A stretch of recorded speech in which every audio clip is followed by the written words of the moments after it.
Il y a 8 ans que M. Tshisekedi dirige notre pays. 8 ans d'une alternance sans changement réel. 8 ans sans solution pour le peuple. 8 ans sans réponse à la souffrance nationale. 8 ans de gestion sans dividende social. 8 ans de preuves et d'abandon. 8 ans d'humiliation infligée à notre nation et à notre peuple livré désormais à lui-même. Voilà des années que l'insécurité s'installe au cœur même de la ville de Kinshasa, la capitale, et dans plusieurs villes de notre pays, frappant de populations innocentes dans une indifférence insoutenable du pouvoir.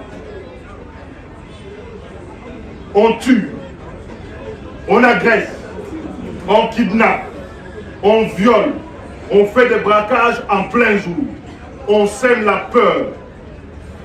Le pouvoir monte des milices. Et ceux qui gouvernent font semblant de ne rien voir, ne rien entendre, ne rien ressentir. Pour eux, il ne se passe rien et tout va dans le meilleur du monde. Ce 8 ans lourd de sacrifices imposés à notre peuple au profit d'un système de jouisseurs, de jouissance, d'enrichissement d'une minorité de la classe dirigeante a pris le pays en otage. 8 ans d'inefficacité, 8 ans d'incompétence et d'incapacité à accomplir ces missions minimales. Les fonctionnaires et les agents de l'État enregistrent plusieurs mois de salaire impayés. N'est-ce pas vrai? Oui. Les embouteillages étranglent la ville de Kinshasa pendant qu'un pouvoir arrogant traverse la misère du peuple au son de sirènes et sous l'éclat des gyrophares, mais incapable de réguler la circulation routière et l'ordre public.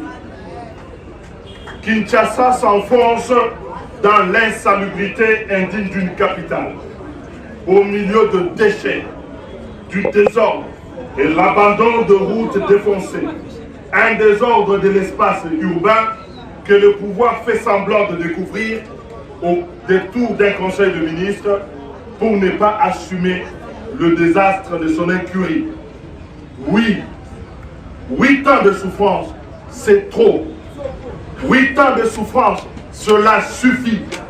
8 ans de souffrance appellent désormais un bilan. Et M. Tshisekedi doit répondre de son bilan.